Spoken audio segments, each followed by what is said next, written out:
Hi guys, welcome back to Brewing Tea with Brennifry.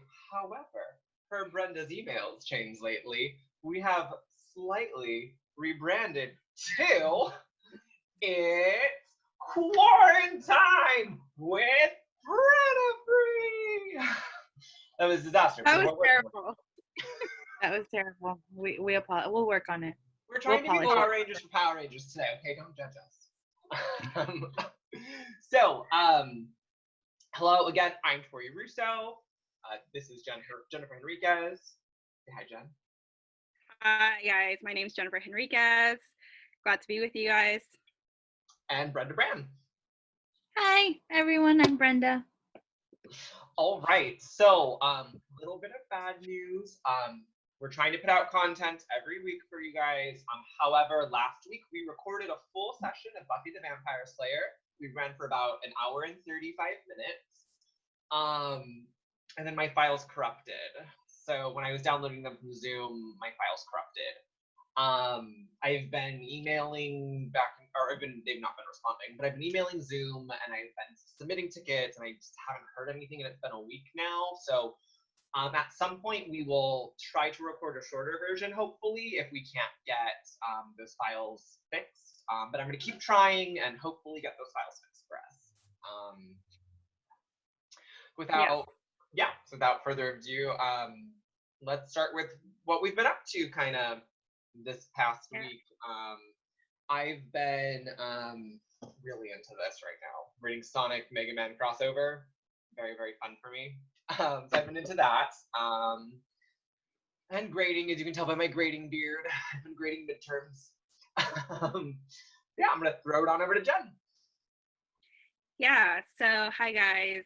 Like Tori said, we're going to try to get something put together for you guys with regards to our earlier recording. We might do an abbreviated recording to substitute for the one that we did last time, or hopefully we get our file fixed and we'll re-upload that quickly for you guys.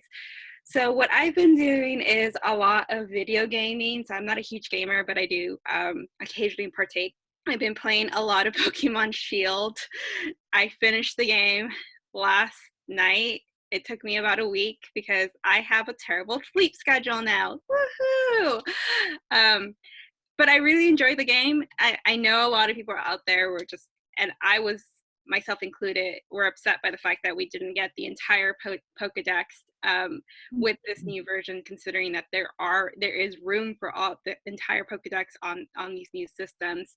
But it's actually a really fun game. It's modeled after England and its mythology, and it's modeled after England's love for soccer. So like the league system is based off like a soccer tournament, so it's really cool. So I would, if you're just bored, I mean, this is a great time to invest in it. So it's actually a really nice game. Like, I feel like the story is really nice and engaging and a little bit different from like past stories. It's very much coming out of that tradition of Pokemon X and Y. So if you enjoyed that game, I think you'll enjoy this game. I've also been playing some Animal Crossing. I don't understand it, but it's actually kind of therapeutic. I think I got a little bit of a hang up on it, but it's therapeutic, so I definitely recommend that for Brenda. For me, Yeah. Well, you mentioned the key word with Pokemon Sword and Shield, soccer. I'm a huge soccer nerd. Yes, I say nerd. Okay, not fan. I'm a total nerd about it. So yeah, I might actually look into that. For me, this week has been very work heavy, partly because I just let work pile up, and then the other thing is it's just a really good coping strategy for me. I focus on work, and so I don't focus on everything else. So that's been a lot of my week. One of the things I found really helpful to do while I was grading was actually listen to the podcast that Zach Braff and Donald Faison started on their weekly Scrubs episodes, right? So what they're doing is they're rewatching the series and then hosting a podcast about the series. Jen and I were really into Scrubs a few years back. That musical episode, like Buffy's musical episode, is one of my favorites. So it's just been nice hearing some of the behind the scenes stuff. It's really weird to know or to hear them talk about it because it feels like I just watched Scrubs, right? And it's actually been about 10 years at this point. So I'm starting to feel my age. I don't know about you guys, but that's just been very nice to listen to this week. Nice. I think What mugs that do you guys have? oh, the mugs that we have. Mugs. What mugs do you Oh, guys have right. this week? I I have a Sheldon Cooper one, and it says, "Oh, what fresh hell is this?" My mom got it for my husband for I think I Christmas. love that. Oh my goodness. Yeah. Yeah, that's Casey, doesn't it? Yeah, it's technically my husband Casey's, but I yeah. still. My mug is Marie from the Aristocrats. So the story behind this mug is that I was over at my friend Christine's house earlier in our friendship years, and she had all of these Disney mugs in her, not a lot, she had a set, like this particular set. So there's a Tigger one out there, I think there's a Mickey Mouse one out there, and she had this one. And she saw me eyeing it, and I think I talked about how much I really enjoyed the mug and like how like hefty it was and just how nice of a shape it was. And so I think, because I'm not someone that expresses just what they like a lot, I think I'm a really hard person to buy for. um, she's and they're nodding emphatically. They We can, love you, but damn, that's difficult. she actually surprised me and just gave me the box and just put it on my desk when I was in grad school. And I was like, "What is this?" And she's like, "Just open it." And she's like, "I don't know, just open it." And so I opened it, and it was this mug that she had to find like on eBay or something. And because they weren't making them anymore in the Disney store. So I was really touched by that. So ever since then, it's been one of my favorite mugs. So thank you, Christine. It's very cute. That's so sweet. My mug this week is my Hufflepuff mug, or one of my Hufflepuff mugs. It just has a Hufflepuff crest. I'll post it up there. This is actually a fairly recent buy for me. Oh, actually, no, I didn't buy it. It's one of my coworkers. I work for a grant that was running out of money, and so we were really on the cusp of like our job there just ending. And so I walked in on one of my last days, and my coworker was like, "I have something for you." And I'm like, "What do you have?" And so she pulled this mug out, and she always makes fun of me because she thinks Hufflepuffs are ridiculous, and she really thinks, she's convinced that I'm actually a Slytherin who wants to be a Hufflepuff. And I told her, I mean, to be fair, I do think I'm a Slytherpuff. But she's like, "You know what? I love you, and I think it's ridiculous that you want to be a Hufflepuff, but if that's what you want to be, I'm going to let you do you." And so she handed me this mug, and it's just a really sweet gesture. And so I don't know, it has a good heft to it as well, but I just really love how bright it is. I really like bright colors, and this is just bright yellow. So yeah, that's my Hufflepuff one. And I had chamomile tea this morning, so that was my tea. Nice. I am a I think you'll jasmine be green very girl proud of me, tea, Jen. so Jen, I think you'll be very proud of me. I've only been drinking tea for the last month. Yeah, for the last month. look I at have you not go. had caffeine. Maybe I've had 1 or 2 cups of coffee, but it's all been tea. Look at you go. Proud of you. I've been drinking the dirty water. Hey. All So right. on that note, I do want to give a little brief update about what we talked about in the last podcast. So our last podcast was focused on Buffy the Vampire Slayer. That is my dog in the background. He might start barking at any moment. There's actually a lot of construction happening in my apartment. So if you hear any noise related to that, I'm sorry. I was not given notice.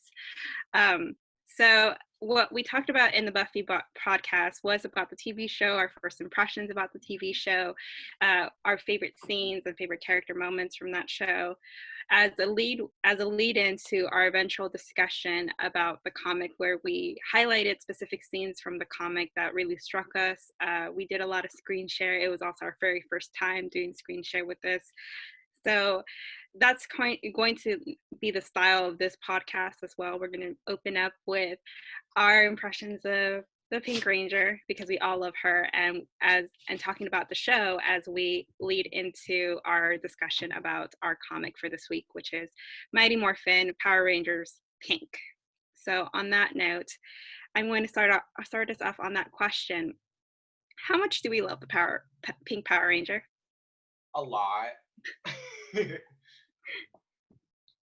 I don't think there's an answer or a word in English to really encapsulate the breadth of our love, right? I think one of the reasons that we all have like a gentleman's agreement or a gentlewoman's or whatever a gentle friends, gentle friends, gentle person. Yes, I like that. Gentle person's agreement that none of us is going to cosplay as a Pink Ranger or as the Rangers because we would all be fighting over who gets to be the Pink Ranger. And so but I still maintain that I think if we all do the Pink Ranger costume, we'll be fine.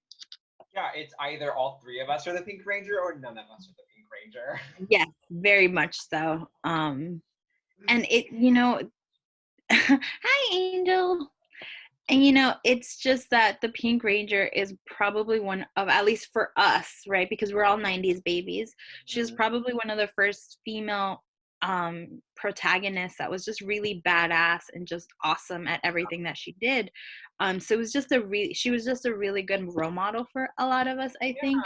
Like she was kind and she Yeah. like could keep up with the boys when she was fighting, and the boys would be practicing martial arts and she was like doing backflips on her balance beam and stuff. Like it was just like really like awesome to see her like I think it was one of those first iterations of a female superhero who didn't compromise any of her femininity to be the hero, right? While still maintaining that badass personality. And so there was so much potential in her character that I think we all gravitated to her because there was something different. She was a popular kid, yes, but she was also, like Tori said, kind, and she struggled, right? She wanted to be better and was just there for her friends in ways that others just weren't. And I think that was one of the things that really... And to piggyback off you, right? I think she could have very easily gone that Cordelia route from our Buffy discussion, where she could have been that mean girl, right? That like just mean, like popular girl, and she just wasn't. Like that's not who she was. And then I think about like she has that like one episode. This happens a lot in shoujo anime. But she has that episode where she has the flu and she's super, super sick. You guys remember? And she like can barely stand, and she morphs and like fights some bad guys. Just this whole like solo fight episode because the Rangers are in trouble, and she's like 100 and whatever fever with the flu, and she's like, I've got to do my duty, you guys. And like Zordon's like, go lay down. And she's like, no, my friends need me. Yes, and I do love that, but given the current state of the world right now, if you have 102 fever, don't go to work. Stay home. Yeah, well, if you have the ability to, right? Yeah, there's a lot to be said about healthcare benefits that are needed across the board, and frontline healthcare workers having the equipment that they need, not to dampen the mood, but I think that should be said. This isn't the space that we're going to talk about that, but I think thank you to all of our frontline healthcare workers. Thank you to everyone that's putting in work in all your positions, and to everyone else. We hope that we get through this together.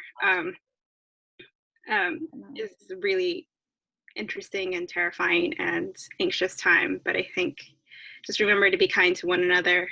But which I think is something that I really admired about Kimberly, was that she was incredibly kind. Like Tori said, she didn't need to be the mean girl. Like she wasn't the mean girl, which was really interesting because so many shows that we watch were like everything that Kimberly was, she was immediately the popular girl, and we always associate popular girls as mean girls sometimes. And so one of the things that struck me as a child was the fact that she was kind, that she was effervescent, that she was a team player, that she was all of these great things about, like, I love what Brenda said earlier, she didn't have to compromise her femininity in order to, be with the boys, to fight with the boys, right? And so for me, that was such a great thing to see on television when I was a child. Was like this girl who was this girly girl and who was doing all of these amazing things, and she didn't have to compromise 1 inch of what it meant to be a woman, 1 inch of what it meant to be a girl that enjoyed all of these things that are girly girl things that we call now.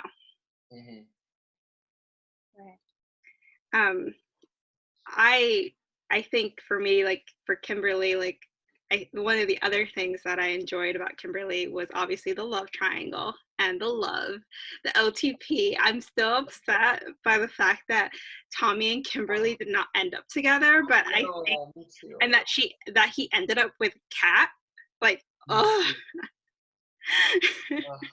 I don't hate, and I think, but bringing up Kat, I think is very important because I don't dislike Kat as a character. I thought she was great as a character, but it was so apparent that she is not Kimberly. Like just in the show, in terms of writing, like they tried to make her that same kind, and it just didn't land the same way as Amy Jo was able to just deliver Kimberly Hart to us. Which was like I think just fantastic because I liked her in Turbo. She was great. But yeah, she just didn't have that pizzazz that Kim had. So I actually watched a few episodes with Kat, and but I was very much of the, and I might fall into that category of millennial that was just very much, it's Kim or bust. Okay. And so when Kim went away, and when Trini, passed, and we didn't have the original Mighty Morphin Power Rangers anymore, I stuck on for a while. After that, I don't know. I think somewhere in Turbo, I definitely turned it off and just did not really get into the whole character. That's So where for a lot me, of millennials tapered off is in the middle of Turbo. yeah, and I'm definitely there. Mm-hmm. I think you're right. I think that's where I tapered off. I think I still maintain a bit of a viewing schedule throughout the seasons. I definitely remember being enamored with Power Ranger Space. Definitely In Space. In Space, I think, was something I also watched. After that, like it kind of gets a little spotty, but I still maintained it. I was one of those nerds in school where I was ashamed that I was still watching Power Rangers on Saturday.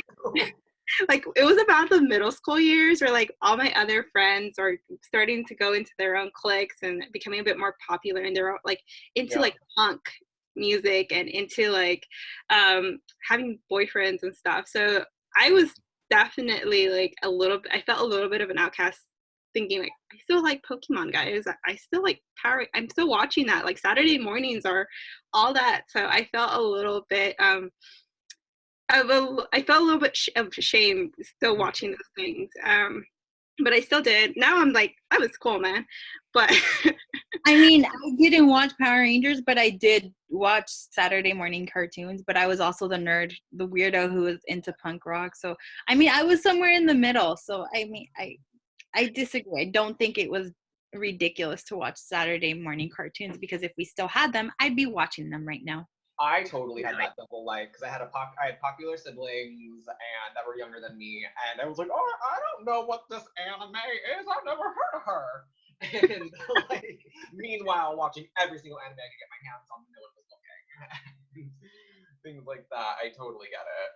yeah, and I think that's like part of I think that's what kind of binds us together as a group too, is just having these common experiences of feeling like as outcasts or nerds, and guilt related to like the things that we enjoy watching related to popular culture. Now it's the norm. Now it's cool to be into these things, right?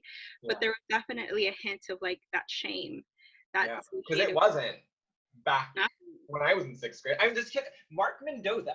He used to make fun of me all the time in 6th grade because, so back in 6th grade, right, because the early 2000s was poppin', we would take our binders and you'd slide in your pictures that you printed from the internet of like characters you liked from nerd stuff. That was like just what you did. But my binder didn't have like a slip thing on. And so my mom glued one on for me so I could like put things on. And he used to always say like, oh, you like Sailor Moon? And I'm like, it's clearly Shishomaru from Inuyasha. Like, don't you know anything? And yeah, so a big old for him.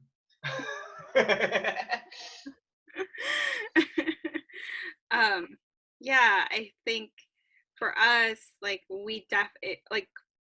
it's great for us right now because like everything that we used to like as children, as teenagers is now like normalized and accepted within greater society. But as growing up, it definitely was seen as, why are you into that, or are you haven't you grown out of that already? Yeah. So I definitely associate a lot of feelings to my middle school years with that. But I think what was great about Power Rangers, and I think what I think also informs us as millennials, is that like Power Rangers really advocated and demonstrated throughout every episode just the importance of teamwork, the Hmm. importance of giving Community. Community. right Yeah. community, giving yourself over to service for the Yeah, greater and they do good. a lot of community work. Just I can't think of the word all of a sudden. Just volunteering. They're like every episode they're just like volunteering, and it's not just the Rangers. It's like the other kids from their school are volunteering too. Like even regular kids can volunteer. Even Vulcan Skull like help out. Like There, um, there was a lot of emphasis, and I don't know. I actually do think that this happened a lot with 90s cartoons because you saw it in Digimon as well. mhm. You also saw it in Pokemon to some extent, right? Where there was a huge emphasis on collaboration and how you only really move forward when you're pushed together as a community and you have each person plays their role, right? And I think that's something that really underpins the existence and the kind of ideology that drives a lot of millennials, right? Yeah, absolutely. Nothing that we do is necessarily for us, but it's for like the larger whole, right? Whatever little impact we can have, that's great. But we also understand changing the world takes a bunch of people. It doesn't take just one person. It's not that one person standalone like cowboy character, right? It's gonna be a collective, and that takes time and it takes effort from every single individual. Right. I completely agree. I think everyone needs to do their part in order to, accomplish what needs to be done, like defeat the evil, right? And that was definitely a strong theme among 90s cartoons, which I think is why, that's really how much that's informed us as millennials. Like we believe in we bring that into our own classrooms. We bring in a lot of collaborative work. We bring in a lot of teamwork. We do a lot of workshopping in our class because that's what one we believe in, and two, like that's what we see works, right? Yeah. um so I definitely see that, and I think Power Rangers is a great show to demonstrate that. Not to say that Power Rangers is not without its flaws. It is. I think that going back to it, like definitely the script was a bit like too scripted, right? It was too campy at times, right? The acting wasn't completely there a lot. The race stuff was very problematic. Mm. I mean, that's something that we can, especially with Mighty Morphin. I think they got better as the They seasons got went on, yeah. but As they went on, it got better. But with maybe Mighty more. Morphin, if you were to redo that today, it's not okay that you are branding. You're assigning different colors to specific races, right? Like that. You have to be more mindful of that. Right. I definitely that is a problematic spot of Power Rangers, even if we hold it to, on like a pedestal of just love, Right. right? What I I do think want to it's say okay to though, love things and still criticize them, right? Because yeah, I mean, that's what fandom is. It's loving something but still finding like things to nitpick at because right. that's where the meat of the discussions happen. Yeah, and one Definitely. of the things I really want to kind of bring up, just to kind of praise Saban, even though I know he made some decisions that weren't as good, right, like the race and the colors, but he made other decisions that I also thought were fantastic. Because for those that are unaware, Power Rangers is adapted from Japan's Super Sentai, where they take a lot of the combat footage, and then tailor their plots around that, and then mimic the costumes, which is a Japanese superhero show, which is it's not quite the same, and they oftentimes are quite different. There's some seasons over here in America that have done way better than their Japanese counterpart, and vice versa, just depending on audience, etc. But in that original Mighty Morphin, Pink was the only female on the team, and Saban was like, "I will not do this unless we can regender Yellow to female." um, which I thought was great because he was pushing that hard, and then he also was like, okay, and in addition, like they're gonna be a minority. So like I do give him his props, like because I can see what he was thinking, right? Like it was like, oh yeah, like she's gonna be a minority and a girl, and like so I could see what he was trying. Like he was really trying to have this like diverse cast and stuff. Like, but I definitely see what you guys are saying as well. Definitely. I think it's good that you were able to bring that up because I wasn't aware of that. But you are also one of the folks that actually rewatched the entire run of All Power Rangers. 26 seasons? Took me about 6 months. It was the best 6 months of my life. I kind of want to do it again. I miss them so much. I think of the three of us, not to toot my own horn, I think I'm the biggest Power Rangers fan. I'm a little on the obsessive side with Power Rangers. I think Okay. that's fair to say. I I think, happily give that title to you. oh yeah, you are the Power Rangers expert in this. I will give that to you. I love them so much. Like, I love them so much. I'm just not willing to spend 26 seasons worth of time. Of the seasons you guys have watched, though, one question I'm very interested in asking you guys is first, just two questions I'm very interested in. First, how did you get into Power Rangers? Like, what kind of happened and how did that kind of interest take off? And second, what is your favorite season? Wow, I don't remember how I got into Power Rangers. I mean, it must have been one of those things where you just hear about it on the playground and then start watching. Yeah. I do have a very vivid memory of like it was a season finale and there was something big happening with the White Ranger and I could not miss it. But I was maybe 5 or 6. Yeah. I was young too when it first aired. I was like I was 4. too young to stay home by myself, right? And my mom worked on Saturdays, so like I could see Saturday morning cartoons, but like really early in the morning. And maybe if I had a babysitter, then with my babysitter. But otherwise, I had to go to work with my mom because she worked in the garment district on weekends, and so I remember begging her to let me stay home that day because I was mature and I could take care of myself. And my dad was going to be home anyway. So, really, he was going to leave at like 10. So, really, I would only be alone for 2 hours. And that's not a lot, right? And so and then my babysitter was actually going to be right, like, because we were in the same, so it was like a complex, right? So she was in the next apartment. So I'm like, she's gonna be here, I can stay.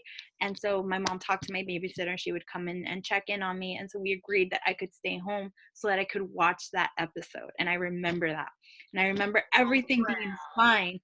And the minute that episode ended, I was terrified and I knew I was home alone and I was like, oh my goodness, what did I do to myself? But it was a great episode and it was totally worth the fear that I had after that. Aww. I don't remember how I got into it. I was very young, so I don't remember how I got any. I think it's just like the TV was on and it came on and I really liked it, so I ended up watching it or trying to watch it, and like it happened to be on when I was watching TV. I think that's kind of how I got into things, because I mean, I can't even remember how I got into Barney, but I got into Barney. I love that little purple dinosaur, right? But I don't remember how. So I think that's a similar experience to Power Rangers, is that I just somehow found it and I loved it. I loved the action of it. I loved the explosions, the karate or the simulated karate or martial arts that was happening. Yeah. I love that. And so in terms because I loved it so much, and I spoke a little bit about this earlier, like I ended up watching it way into my teenage them. I think the last season I watched was like here and there was SPD, because that was the last season I think that that's when Disney starts to take over too. Yeah, like when it was on ABC, which was like I didn't have cable. I've never had cable, so I'm very much like at the mercy of broadcast television. And so once it moved to cable, I just thought I lost track of it. I don't know if Mystic Force came out after SPD, but I did watch a couple seasons after. Yeah, I did watch a little bit of that too. So I just remember SPD with the blue dog, which I thought was really weird.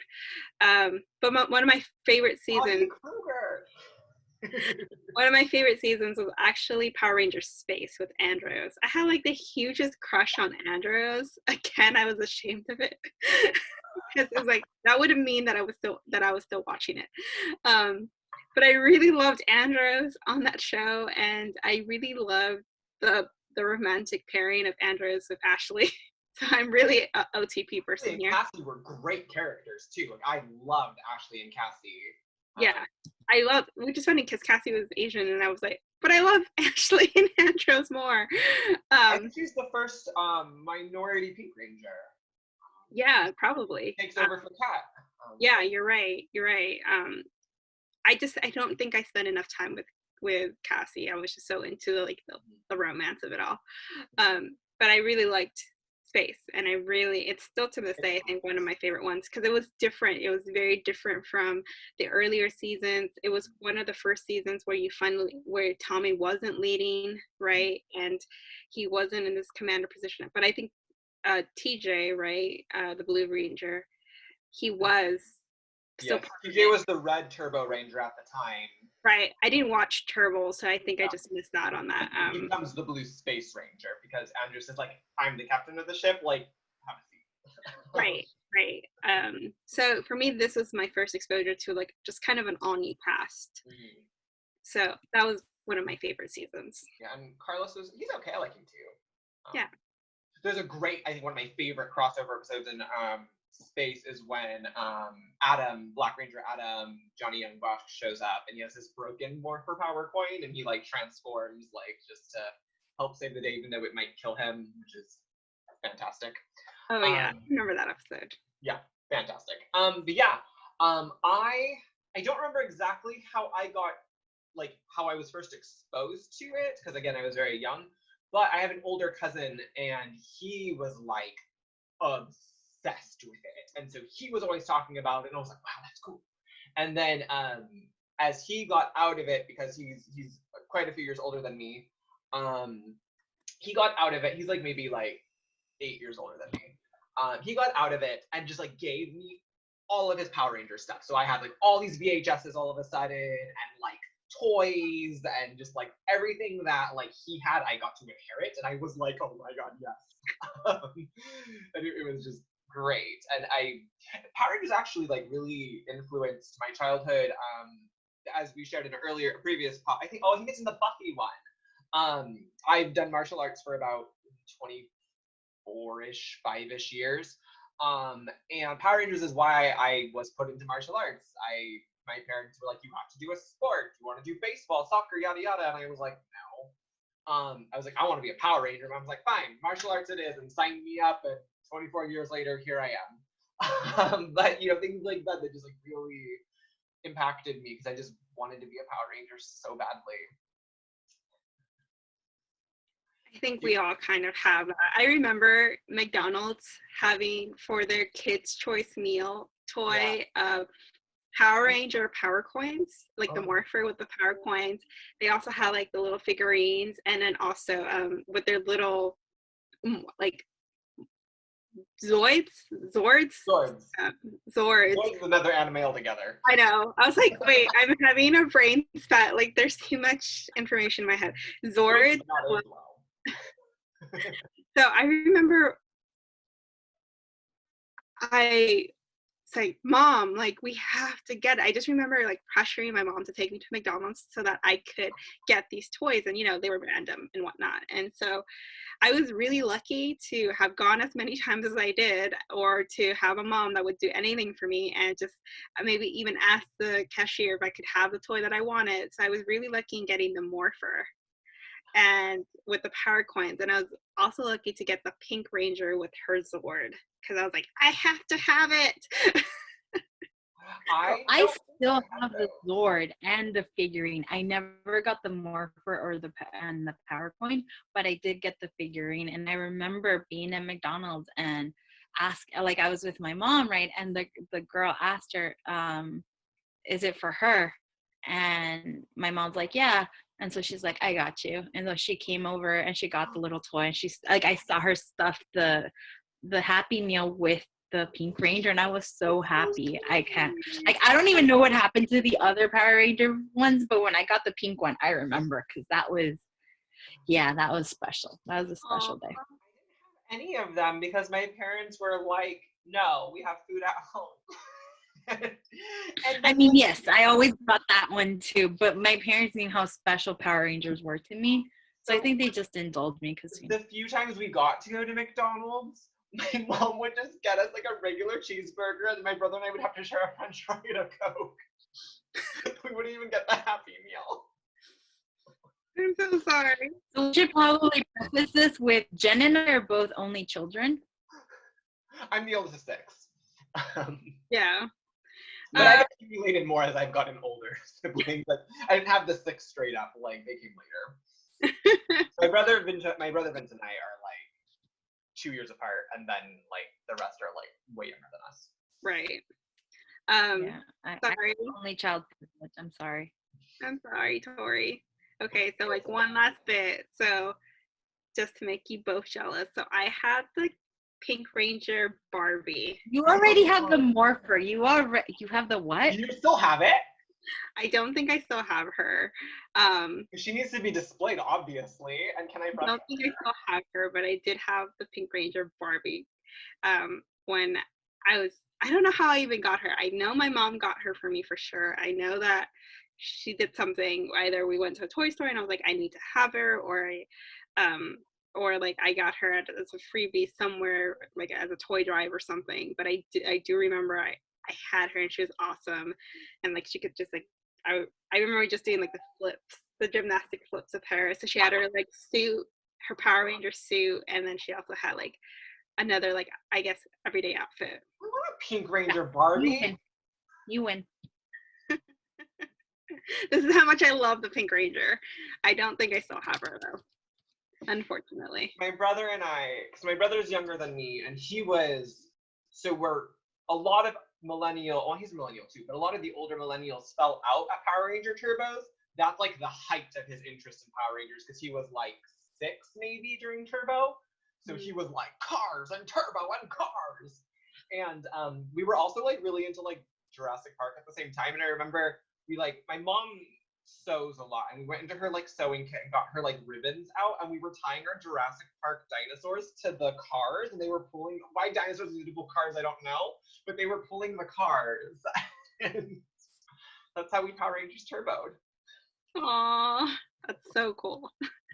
So clearly we all have wonderful memories associated with Power Rangers, while also having our qualms with it, right? I think there's room to grow, and if they were to reboot the series, there could be some room to grow there, which is why I think the comic, the Mighty Morphin Power Rangers comic from Boom Studios, and also the Go-Go Power Rangers comic, have done a fantastic job of capitalizing on this show and going more in depth with certain character lines and character arcs. And one of the things that they did was release a comic just dedicated to the Pink Ranger. So this comic takes place in between the time that she leaves and then gives the Rangers officially, and then also sends Tommy that, sorry girl, but I'm moving on.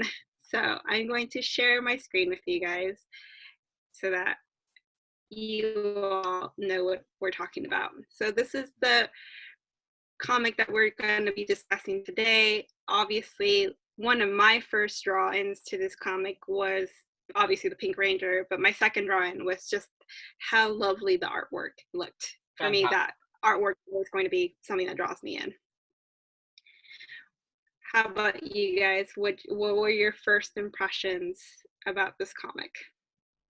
I loved it. I didn't know it existed. I was reading Mighty Morphin at the time, and Jen was like, "Oh, you gotta pick up Pink. You gotta pick up Pink." And I was like, "Okay." And I read it, and I couldn't stop. I think I read it in like a day and a half. Just could not put it down. Loved it. Loved it. The introduction, I got really emotional. And Amy Jo wrote the introduction to it, and it's like this really lovely letter to the Pink Ranger and all of the fans of the Pink Ranger, and it was just so like heartwarming. Like I got a little emotional. I'm sending it to like everybody, and it's just I loved it. First impressions, I actually wanted more. I wish it wasn't a one-off. I really wish it continued, because it was just fantastic. My introduction to it was you guys. You've been telling, like, I remember reading Mighty Morphin on the plane ride to Seattle last year, I think. And I remember enjoying it and thinking, wow, this is really well done. I just didn't continue. I just, time and, you get other things to read. So I just didn't keep going. And then you guys kept talking about pink, and I think it was in Jen's office one day that both of you just kind of stared me down so that I would get pink and read it. And I'm like, okay, fine. I mean, I remember enjoying Mighty Morphin, and so I was like, okay, so I'll read it. I didn't just enjoy the artwork, I really enjoyed the story. Mm-hmm. And I'm going to say something really controversial that is probably going to make me enemies amongst you two, actually. I am a huge Kim and Tommy fan. Like, I'm a huge shipper. But after reading this book, I think I'm okay letting them go. Actually, you know, Tori's like, actually, I'm okay with that, actually. So my first introduction to this was, I think Comixology was having just a general like sale for Power Rangers, and so I ended up picking up a lot of the Mighty Morphin titles, volumes that were out. The Go-Go Power Rangers was probably out around the time, and I saw Pink, and I was like, of course, I have to read something that's about the Pink Rangers. So, and I like the artwork. The artwork looks really cute. Why not? So I ended up picking up Pink as a result, and I really enjoyed the story. Like, I really enjoyed seeing Kimberly take on a leadership position and be on her own. And it really, for me, it really kind of reinforced this idea of like, why isn't Kimberly a leader in some capacity? Mm-hmm. Why isn't she leading some sort of team? So, you know, a little summary of the story again. Pink takes place between the time that Kimberly leaves the Rangers officially, and also the note that she leaves, and then the note that she leaves for Tommy, where she's like, "Girl, bye. I'm moving on to bigger and better things." So it fills in that time. So Kimberly gets called. She ends up going to, I think, France, Yes. to go visit her mother, who has relocated to the countryside. And so she goes to visit, and she gets pulled into an adventure. And she had just finished placing at the World Tournaments in France for gymnastics. Yes. And so she's a little bit lost in terms of her identity, who she is. She's trying to figure out who she is sans, you know, the Pink Ranger life. She's trying to figure out what she wants for the future as well. And so in this, she ends up getting into trouble, of course, and leading on an adventure where she ends up taking back the mantle of the Pink Ranger a little bit. And then she ends up pulling in some of her friends. Zach and Trini come into this again, and she ends up sharing her power with them. So they become like Team Pink as a result, which is really awesome. Yeah. Obviously, she defeats the bad guys, and then she ends up having to give back the power to Zordon, who's Before, don't forget that she does save the other Power Rangers, like, a lot. She does. So there is a moment where she does kind of have an opportunity to see Tommy and interact with him again, but she doesn't. She only saves his butt, which is great. And then she gives back the powers, and then she ends up finishing that letter to Tommy and then going off on her motorcycle way. So after that, I was left with, I want more. Like, I want more of this story. I want more of her. I want more of her in this leadership position. I think she's awesome. She's great at this.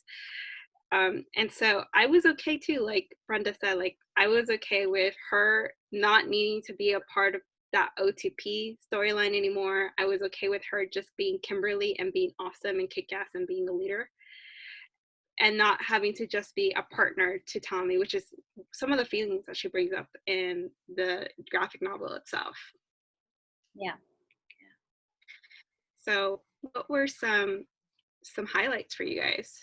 And I'm going to share. I think before we jump into highlights, I do want to just kind of throw something out there that I think would be like just a thought I had as we were discussing. One of the things that I really enjoy about Power Rangers, and I wish we would get more of, so if you're listening, Power Rangers people out there, please make this happen for me. I would be very happy.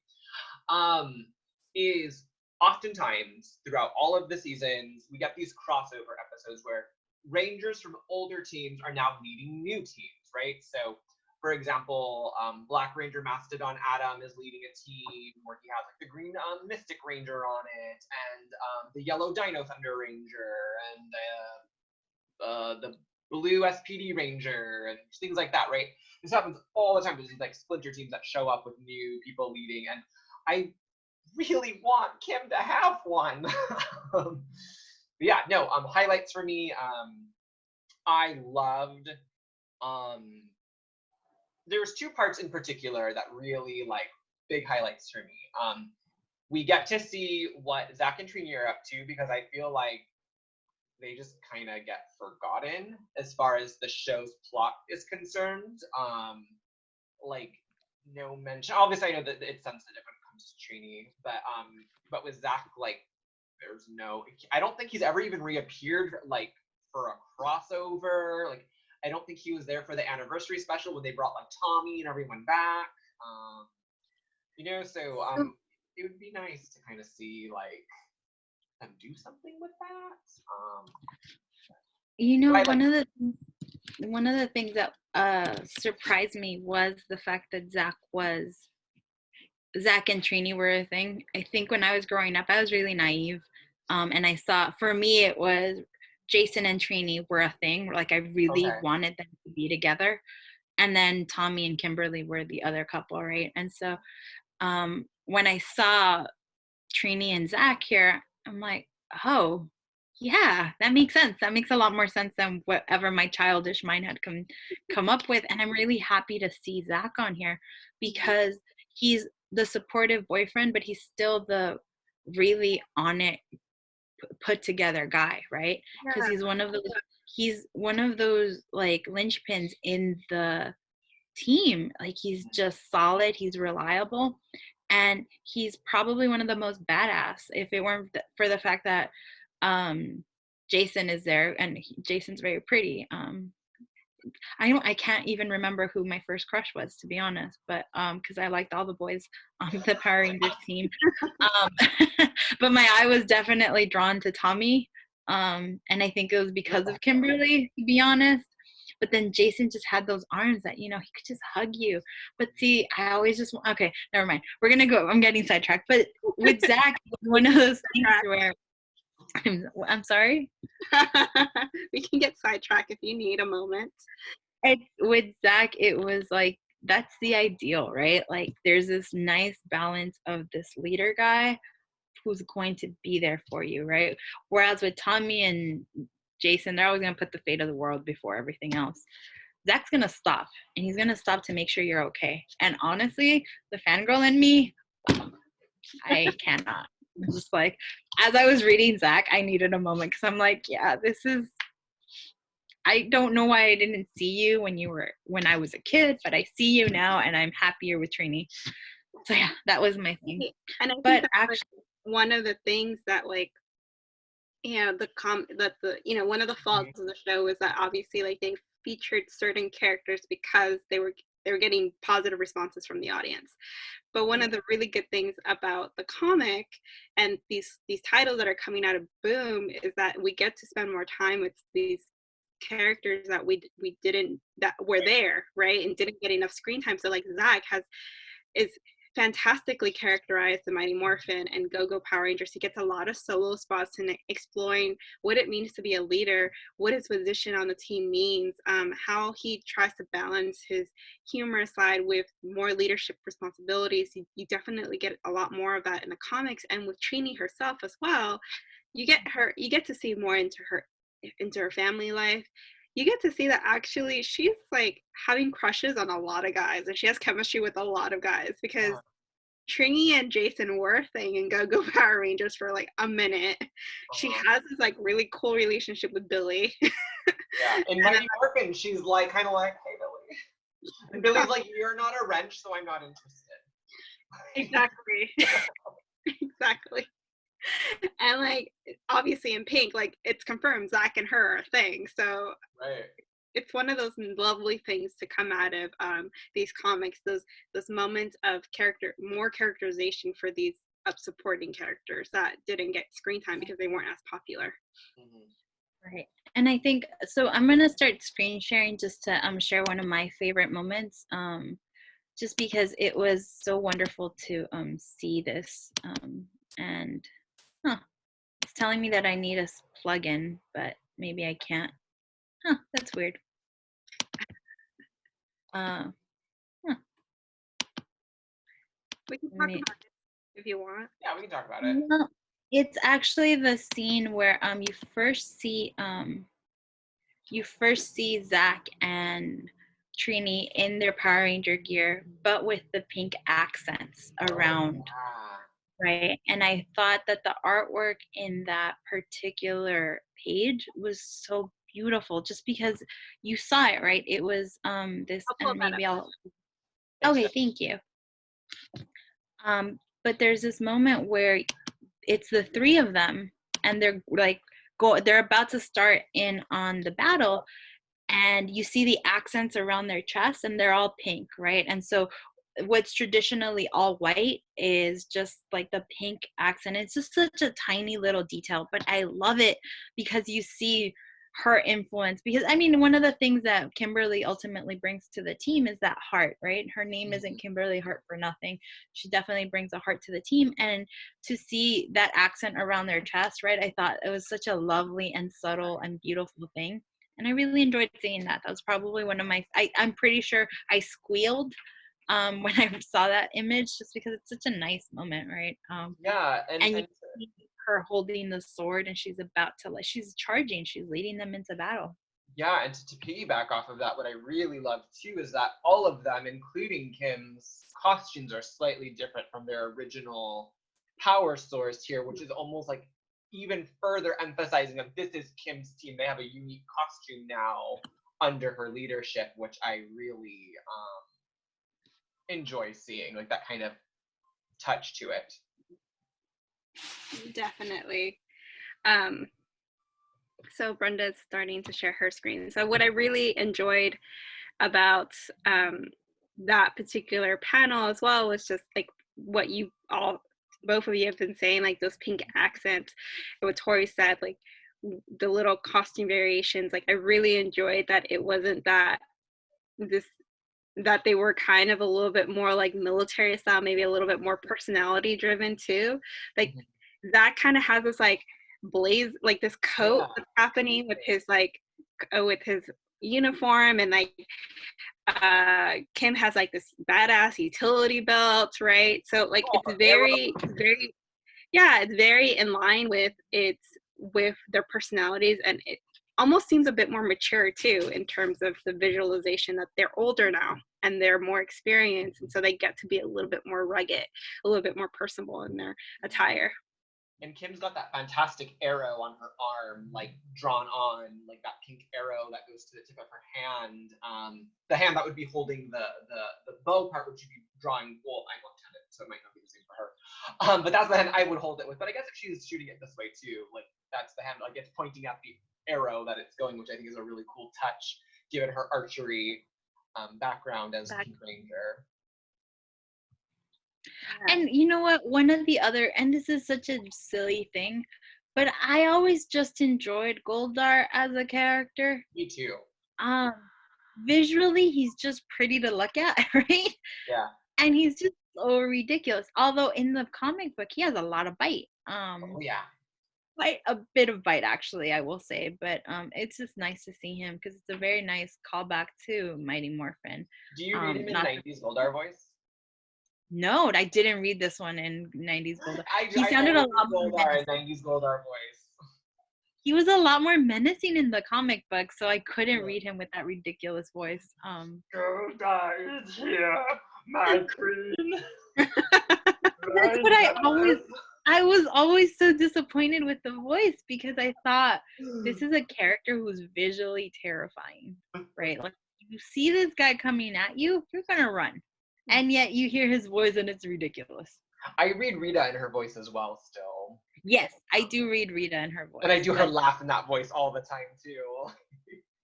See, I used to, every time when we were grad students, when the semester would end, I would always send Jen that meme after 10,000 years, I'm free, right? And I would always, as I was sending it, I would always read it in her voice because that's Rita.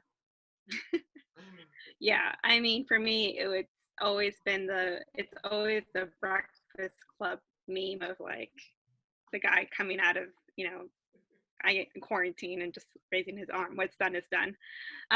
So one of my favorite scenes was actually like, this is from the beginning of the comic, was Kimberly getting out to battle. And so she puts on her gear and she's like putting it all together. So I love those sequence panels there. But then this is her final product. So you see this very put together at home look, but she's so cool in this. Like she's really fly in this. She looks like Tomb Raider's Lara Croft, or like she could be part of the Bat family, right? Right. Like, Yeah. I mean, honestly, she looks like a badass in this moment. Yeah, definitely. I love this moment for her. She's like wearing like these knee pads, these like lace up boots, like these like cargo pants, like this utility belt. Yeah. She would give Hawkeye or Green Arrow a run for their money here. Oh, definitely. Definitely. And then like I think one of my also favorite scenes, I think we can just Wait, can we talk about her bangs? Yes. Yeah. Kimberly Hart without her bangs is not Kimberly Hart, right? Like I love that they added that small detail to her hair, right? Like you have to have the bangs, you have to get the bangs right, and I was just really appreciative of that moment, of that attention to detail. Oh, definitely. But I also love this one moment when she gets teleported to South America, and where Trini and Zach are working, and the first thing that like you see is Trini on like this like glider, and she immediately goes to like hug him. But for me, like what struck me about this moment is that I don't know, maybe I felt differently watching the show, but I didn't always think that Kim and Trini were really like close friends. Like I knew they were teammates, like I felt like they were close in the like close, in a I guess TV way, but I never like for me this was one moment where I'm like, oh, they're really close friends. Yeah. Like that love and that like that you can feel just the strong embrace that they're giving each other, just how much they miss each other. And it was one of those like, that's really nice. And the expression on Trini's face, like she's genuinely excited to see her. Yeah. I love that when she jumps out of the glider, because we can't just gloss over the fact that Trini literally jumps out of the glider to jump into Kimberly's arms. I like the nice contrast between like the silhouettes and the actual close-up of their faces. It's a really nice contrast that I think exemplifies the enthusiasm that these two women have in seeing each other. And I really like too that her jump is very much Yellow Ranger, like it's very like saber-toothed tiger jump, and it's like you can take the ranger out of the team, but you can't take the team out of the rangers. Like it's a really nice moment. Yeah, I just really like these are one of the like really great and nice moments and heartwarming moments that Pink has that I really enjoyed, and I'm like, why can't we have more? Why is this just a one-off? Like when Trini even yells Kim, it's like even breaking out of its bubble. Even like it leaves its chat bubble, like it's breaking out of it, the boundaries of the chat bubble, which I think is also emphasizing just how excited she is. Which is great. And I think it's a really nice moment for these two women characters to just have a spotlight. Like she gets to see Trini first, right? She doesn't see Zach first, who, you find out in Google Power Rangers that like Zach and Kimberly and Jason were friends first before everyone else came into their group. And so like here you see Kim seeing Trini first, and I think that's a really nice spotlight moment for those two women characters. I'm just gonna pull out here, go into gallery view. But yeah, were there any other moments that you guys really enjoyed from this? I like how much of the acrobatics and combat is shown with Kim. Like you really get the sense that she uses her gymnastics like to the fullest of their like extent in combat. Like she's always cartwheeling. There's like a scene I think where she's like cartwheeling over like Goldar, like her like one hand is on his shoulder, I think, and she's like full splits in the air, like going over him with one sword in her other hand, which I just think is Yeah, phenomenal. this book really emphasizes her athleticism in a way that I don't know that the series necessarily did. Because I mean, in the series they did show her gymnastics, right? Which incidentally, I'm sure both of you guys also wanted to be gymnasts like her Oh, when you were kids. Absolutely. Yeah. I was balance beaming on sidewalk curbs. Same. And then on chairs, and that actually led to me needing braces eventually, but that's a different story. Yeah. But yeah, there's something to be said about the emphasis of her the emphasis of this book on her athleticism. One of the other things that I really enjoyed though was you see her struggle with leadership, right? Yeah. And there's this constant, what would Tommy do? What would Jason do? How would Zordon handle this? What am I supposed to do? I don't have the answers, right? And there's this internal monologue going on throughout the entire book that I really liked, right? Because there's this moment where she sees Tommy charge into battle and she's like, wow, you never question yourself, right? Like she's actually having that internal dialogue with herself. And she's watching this guy just be a leader naturally, and she's struggling through it all.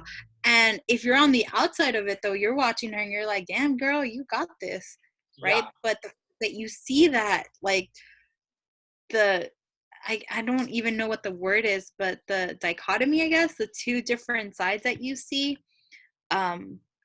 like her in her head and then her outward actions. I think it's very interesting, and I really enjoy that the author gives us that, because we're able to see these two sides and really appreciate how different leadership looks coming from different people. Definitely. One of the scenes I think highlights that best is the scene where she actually they finish their little France adventure, and it turns out that the main Power Ranger group is actually in space battling the bad guys, and they're in trouble. And so immediately Kim is like, we're not done. We got to go help them. And so she takes her team, which includes Trini and Zach, but also two other France natives that they find along the way, who end up taking the blue and red spots of the team. And they go into space using these very old Zords, and they go help Tommy and the team, and they actually help save the day. And she's confronted with that, oh my god, it's Tommy. So you see kind of this ugh, kind of look in her face, which is, I think, something that the comics do really well, is that you finally get to see what's inside the visor. So you see a lot of eye expressions happening for the first time, and you get to see like how people are people feeling. And so she sees Tommy in his White Ranger suit, and she has this incredible urge to go to him and say hi, and she stops herself. And I really enjoyed, like what Brenda was saying, like those moments of her questioning what it means to be a leader and what kind of leader she is versus Tommy. I think she's like a little bit unfair to herself though, because I think she qualifies Tommy as the epitome of leadership without recognizing that she's a pretty good damn leader herself. Well and said, that Jen. was Totally. Yes, yeah. Well said. Totally. Yes. Sorry, go ahead. Yeah, I think that's, like, I like that internal monologue. That's something that I enjoyed from the comic too, was that we got more about what is happening in Kim's headspace. So she isn't just a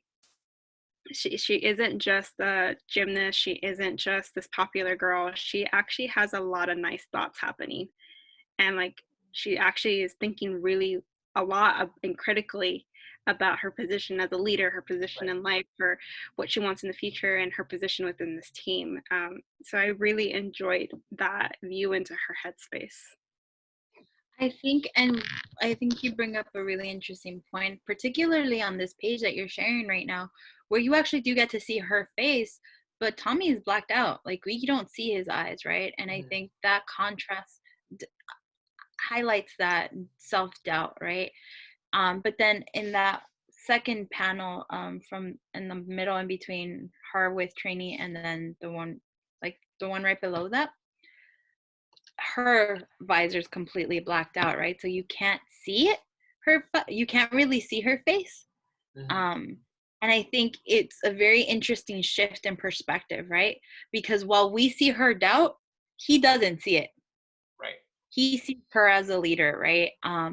And vice versa, right? We get his visor's a little grayed out, but not necessarily in the next pictures, right? It's probably the most profound uses of black on the page in here. So I do think what you're saying is not just narratively evident, but it's also visually evident, and I think that's a really nice marriage of the story and the images here. Yeah, I like how you put that. That was really eloquent. Thank you. I didn't feel like it was, but thank you. Marriage of visual and and narrative. That's quite a phrase there. um, so yeah, and I think it, you know, all of the story culminates into this final scene, which is her finishing this letter to Tommy, which I think in when like the series first shared the letter, it was very what's happening? Like that letter's so weird, and like it was so awkward because like they had obviously a lot of momentum as a couple. Yeah. And to suddenly this abrupt letter was just very disorienting to fans and to people alike. And so I think what this series does really well is kind of give context for that letter. Yes, at 110,000 million%, because it just, in the show, it's like, oh, she's gone. Oh, they're not going to make long distance work. Oh, I guess he's just moving on to Kat. Like, Right. And we're just like confused. We're just like, why and would that happens in the course way? of 3 episodes? Like, Yeah, we were all just confused. We're just like, why is Kim acting this way? Why isn't true love like? Why isn't true love like right. true and surviving? And so, Because I did feel that Amy, Joe, and David Frank, who plays Tommy? sure, The two yeah, actors have fantastic on-screen chemistry. Like they're just fantastic on screen together, which I think was missing a bit with Tommy's character and Kat's character. Like as far as actors went, I felt like they didn't have the same level of on-screen chemistry. It felt very forced a lot of times. yeah. I think that's kind of like, you know, the course of the show is that they pigeonhole themselves into like pink and green have to have a relationship, and um, I I agree. I think it pigeonholed Kat's character too, and into not having an identity outside of Tommy, which I think this is what like Kim does, like what the story does really well for Kim here is Kim articulating for herself that she cannot just be the Pink Ranger who's just second to Tommy's leadership and to Tommy's White Ranger, Green Ranger identity, that she needs more than just to be pigeonholed into that position. She needs to be bigger and more bigger than that role can Mm-hmm. offer, and which is why she ends up ending the relationship and moving on to like a future without him. Mm-hmm. Mm-hmm. And I do love the speed lines that you get, because she's not like wistfully or just lazily riding off into the sunset and her future, right? She's driving full force into it. Like she is determined that whatever her path is going to be, she's going to embrace it. And I do love that small touch with the speed lines. Yeah, definitely. I mean, the first time around when I first read this, like I was like, okay, what is this letter? I'm still confused about it. Like it's coming out of nowhere. And I think it's because I wasn't comfortable with just how uncomfortable Kim was in her leadership position. Like for me, I'm like, I just spent an entire volume where you just kicked ass, where you you led your team effectively. You're making really, yes, you made choices that endangered lives. You made choices that led to mistakes, but ultimately you got the job done, and Mm-hmm. you did it well, and you learned from it. And so when it came to this letter my first time around, I'm just like, where are these doubts coming from? Like, were you not present in the entirety of this adventure? Because you did an awesome job. On my second time around, I finally kind of focused a little bit more on that internal monologue and where Kim's doubts and thoughts were coming from. And so I understood this letter a little bit better on my Mhm. second read. But my first read, I was like, what are you talking about? Like, you're awesome. Like, this makes no sense. That's one of the beautiful things about this. And I think having just, I mean, when we were coming out of grad school, we had these conversations a lot, right? Where Mhm. we would share our own self-doubt, right? And we would talk about how, oh, I feel dumb, or I don't feel like I should be here, right? All those imposter syndrome issues that show up. And I think that's why this is a hard read for me in a lot of ways, right? Because it kind of feels a little close to home, right? She deals with a lot of the same anxieties of self-doubt that I did, right? And I know that we all shared a lot of it when we were going through grad school, and even when we started teaching, right? A lot of that, like, am I doing this right? How they're gonna figure me out one of these days, like they're gonna see through me, right? And I think that's why it's a hard read, but why it's so worth it, right? And I love how you put it, Jen, because you're right. The first time I read this, it was weird. I didn't love it, but I felt like there was something pulling me toward it, and I think that what you pointed out is definitely key here, right? Because that perspective shift is ultimately what helps us not just understand her as a leader, but also understand her as a person, right? Because she's not the one who her decisions are impacting, right?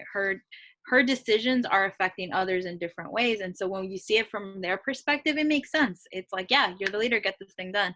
But when it's her and she's struggling to how to come to that decision, I think it gives us a different appreciation for what that leadership looks like. Definitely. Mhm. And I love like how I was like, wow, that was a really great connection. Like, I love how you brought up like Kim's feelings of like that imposter syndrome and how you connected it to our grad school experience. I'm like, damn, I didn't even think about that.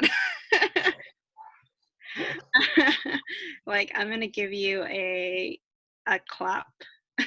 Thank you. No, I don't definitely deal well with praise, you know that. keep I don't know doing. how to handle it.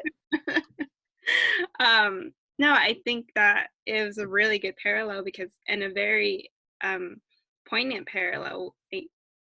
Thank you for bringing that out because I mean, I definitely felt like an imposter during my grad school years. I'm a first gen woman of color, um, first in my family. You know, obviously that's what first gen means, to get a college degree, to get a master's degree on top of my first college degree, right? So I definitely felt like an imposter in the room. A lot of times most of my college grad school years, I was silent in the background. I was taking really great notes, but I was afraid to express my opinion for fear of being called out for being dumb or obvious or stupid. And even though I kept up, I was able But to you were like at the top of the class. yeah, but I didn't feel like I had any right to be or that my opinion mattered. I was in a room of, I'm also an introvert, so I was also it's not easy for me to speak up first. Mhm. So I was also in a room where like there's some extroverts present who aren't the first in their families Right. to get degrees, and they would be like, this is my opinion and I am right. And I, even though I might be insecure too, and I might not know what I'm talking about or have even read, but I'm going to be talking about my opinion in a very confident tone because that's who I am and how, that's been my cultural And they have that upbringing. language. And so for me, like, I was intimidated by them. Yeah, I was intimidated by them. And so to be able to see, like, for you to be able to point that out with Kim was, I think, a really great moment, just because I'm like, oh yeah, there's even more reason to love Kim here. Yeah, and honestly, your experience is very similar to mine. I don't look like I'm a woman of color, but I am Latina, first gen as well. So I mean, Jen and I have a lot of the same cultural backgrounds, and our grad school experience was very white, and feeling like our voices not only didn't matter, but that they were wrong a lot of the times because we would bring up this different perspective. It was disheartening, and that wasn't necessarily the fault of the teacher. Some of it was internal, some of it was just the way that our colleagues would behave. Never Tory, not Tory, but it was just it was different, right? It's a different experience with when you're in that space and you feel like you're taking up space that doesn't belong to you, right? And I feel like that's one of the things that this book does really well with Kim, right? Where she feels like she's the leader because she has to be, but she doesn't feel comfortable in that role, and yet there's no other choice. Like, what else do you do, right? And I think that really connects well to that first gen experience, right? Where if we don't do it, who else is going to do it, right? Our families have sacrificed so much for us. They've done so much just to make sure that we're there. That space, we have to own it, and if we don't own it, then we're wasting not just our time, but a whole community that's supporting us, right? We're wasting their time too and their resources. So that doubt is amplified, and the imposter syndrome is also amplified. And you see that with Kim in a lot of ways in this book. And that's, I think, one of the reasons why it's both hard, but also such a worthwhile pick. Yeah. And I'm going to give you another clap for that. Thank you.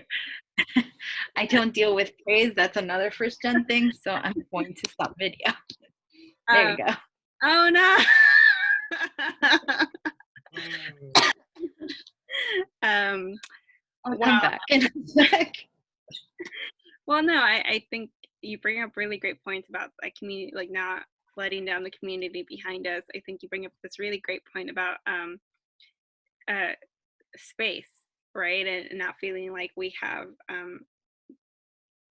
the right to certain spaces and the right to exist and to express ourselves in certain spaces. And I think that's yes, definitely a first gen experience. That's also, I think, just an experience that many folks of marginalized backgrounds or spaces feel like.